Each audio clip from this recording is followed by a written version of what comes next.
Euzu billahi mineşşeytanirracim. Bismillahirrahmanirrahim. Elhamdülillahi rabbil alamin ve salatu vesselamu ala resulina Muhammed ve ala alihi ve ashabihi ecmaîn. Amma ba'd. Selamun aleyküm sayın cemaat-i müslimin.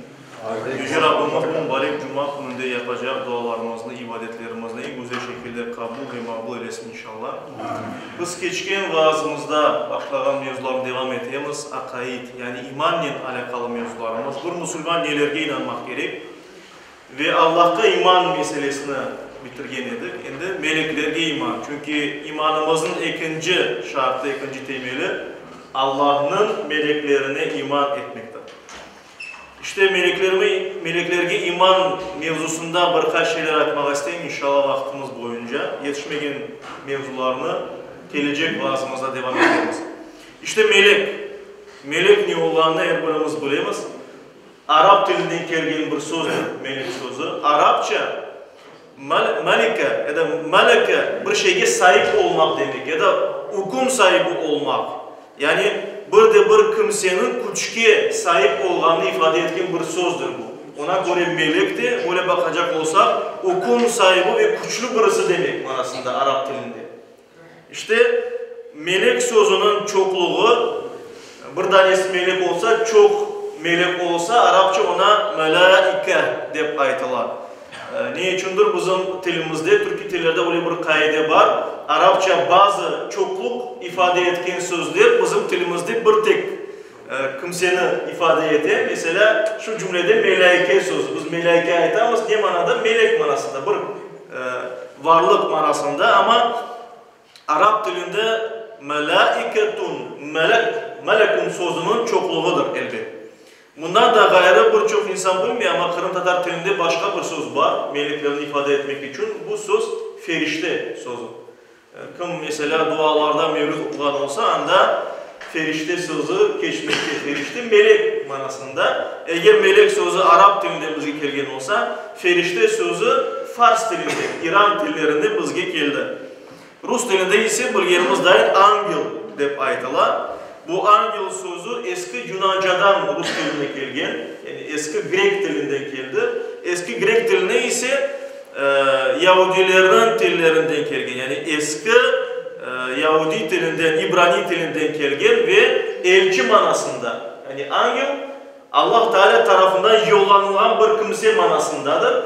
Ve biz görüyoruz ki bizim dinimizde de Kur'an-ı Kerim'de birçok yerde meleklerge Rusul ya da Rasul, elçi, Allah'ın yollağını kimseler dep aytılar. Yani bu manada meleklerde var.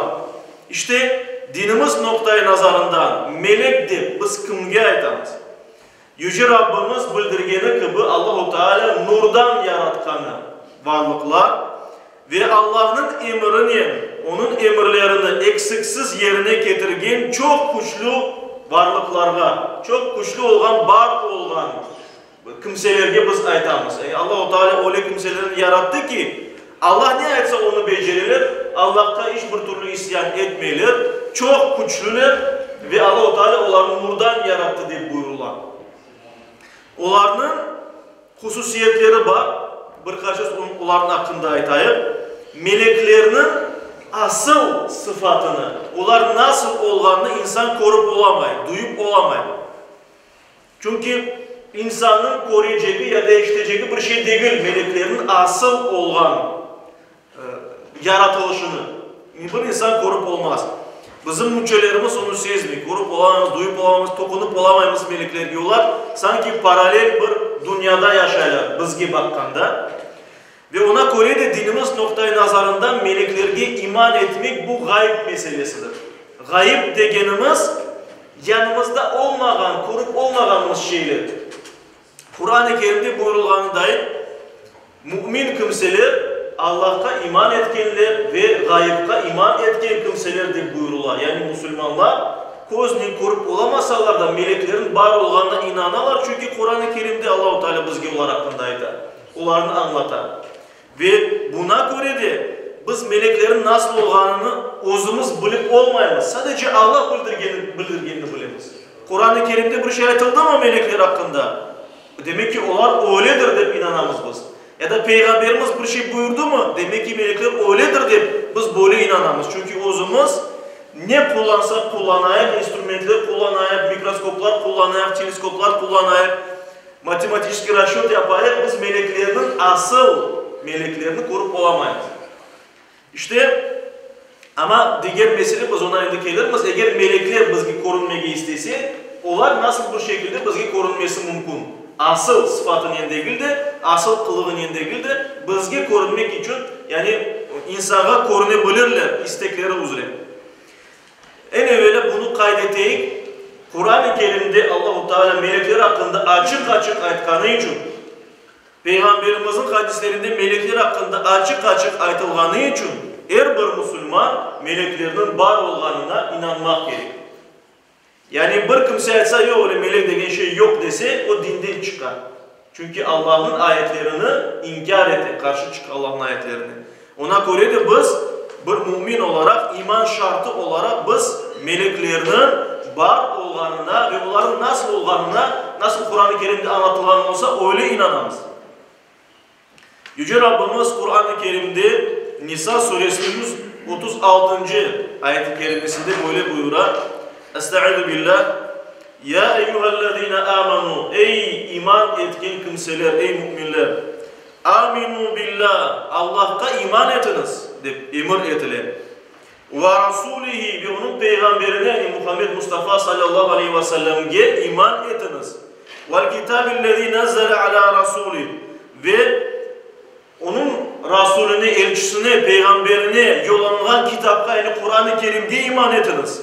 Vel kitabillezî enzele min qabl ve bundan evvel indirilgen kitapta, umumi kitaplarga iman etiniz. Çünkü onlar da Allah'tan gelgenedi. Yani bilgenimiz İncil, İsa peygambere gelgen kitap ve daha başka peygamberlere gelgen kitaplar, onlar Allah'tan gelgen bu kitaplar sadece vakit geçken sayın bozulgan, insanlar tarafından değiştirilgen. وَمَنْ يَكْفُرْ بِاللّٰهِ Kim Allah'tan yüzünü çevirse, Allah'a inanmasa ya da Allah'ın var olanı bilip Allah'tan yüzünü çevirse ve ona itaat etmese, وَمَلَائِكَتِهِ ve onun meleklerinden yüzünü çevirse, inkar etse, وَكُتُبِهِ وَرُسُلِهِ ve kitaplarını, mukaddes kitaplarını, peygamberlerini inkar etse, وَالْيَوْمِ الْآخِرِ ve ahiret gününü inkar etse, فَقَدْ ضَلَّ ضَلَالًا بَعِيدًا Onlar yollarını tamam şaşırganlar. Yani tamam kafirlerin işlerini yapanlar, yani dinden uzaklaştılar. Meleklerin mahiyeti hakkında nasıl olan? Onun hakkında hem ayetler hem hadisler var. Hadislerin birisinde mesela Müslim'de geçen bir hadiste Hazreti Ayşe anamız Allah ondan razı olsun diyor ki Peygamberimiz sallallahu aleyhi ve sellem böyle buyurdu. Hulikatil malaiketu min nur. Melekler nurdan yaratıldı. Yani yarıktan, ışıktan yaratıldı. Ve hulikal canu min maricin min nar. Cinler ise ateşten, ateşin üstünde olan alevden yaratıldılar. Ve hulika Adem mimma vusifa lekum. Ve Adem aleyhisselam da birinci insan sizge daha evvel anlatılgandan yaratıldı. Yani balçıktan yaratılganı, çamurdan yaratılganı bizge buyurular. Bunun hakkında hem de bunu aytmak gerek. Melekler insanlardan evvel yaratılgan edi. Ve bu Kur'an-ı Kerim'de buyurular. Kur'an-ı Kerim'de Bakara suresinin 30. ayet-i kerimesinde Yüce Rabbimiz böyle buyuruyor. Estaizu billah. وَاِذْ قَالَ رَبُّكَ لِلْمَلَائِكَةِ اِنِّي جَاعِلٌ فِي الْأَرْضِ خَلِيفًا Ve Allah-u Teala meleklerge senin Rabbin de buyuruyor Kur'an-ı Kerim'de Peygamberimizge müracaat ederek meleklerge aytkan edim men yer üstünde benim hukumu yerine geçirecek halife olacak, yer üstünün sahibi olacak birisini yaratacağım dedi. قَالُوا melekler ayttılar اَتَجْعَلُ ف۪يهَا مَنْ يُفْسِدُ ف۪يهَا وَيَسْفِكُ الدِّمَاءِ Rabbimiz sen yer üstünde yerini bozacak ve kan akıtacak birisini yaratacaksın mı? Yapacaksın mı? deyip soradılar Allah-u Teala'dan. وَنَحْنُ نُسَبِّحُ بِحَمْدِكَ وَنُقَدِّسُ لَكَ Hiç şüphesiz biz seni hamd ederek tesbih etemiz, zikir etemiz ve seni mukaddes sayamız. Takdis etemiz, yani mukaddes, aziz sayamız deyip buyurdular melekler. Yüce Rabbimiz ise Allah-u Teala buyurdu. Kâle dedi Allah-u Teala. İnni a'lemu ma la ta'lemun. Şüphesiz men sizin bilmeyeceğinizni bilem dedi Allah-u Teala. Yani melekler bilirdiler. Allah-u Teala bir insanı yaratacak ve bu insan gelecek, dünyada yaşayacak ve soradılar. Ne için sen onu yaratasın ki o kimse yaratacağın insan yerini bozmaya tırışacak, kan akıtacak, yani böyle isyankar bir kul olacak. Allah-u Teala dedi, ben sizin bilmeyeceğinizi bileyim. Ve ona göre de biz aytamız ki bir insan eğer yerini bozsa, yaşayan topraklarını bozsa, harap etse, viranege çevirse ya da kanlar akıtsa, bu demek ki melekler aytkanı dair kıyış yoldan ketken ve bunun cezasını görecek. Ama insan yerini ıslah etse, yerini tuz etse, abadanlaştırsa, insanlarını korçalasa ve kurtarsa, böyle kimsenin Allah-u Teala katında derecesi büyük ve meleklerden böyle büyüktür diye alimlerimiz. Yani insan melekten de yüce olması mümkün, büyük olması mümkün. Çünkü melekte saylav yok. Melekin iradesi var, Allah emretti mi onu yapar. Ama özüne bağlı iradesi yok. Ona göre de Allah'a karşı kel almaz melekler. Allah ne etse onu yapar. Ama insan o saylaması mümkün. Hayırlı yolunu yapacak, gidecek, yaramayma yolunu gidecek. Ve ona göre de eğer böyle yaman şeyler yapmaya çaresi olan da yaxşı şeyler yapsa, yaxşı insan olsa, yaxşı kul olsa, meleklerden de üstün olur. Yüce Rabbimiz bunun mükafatını, razılığı ve cenneti olarak verir inşallah.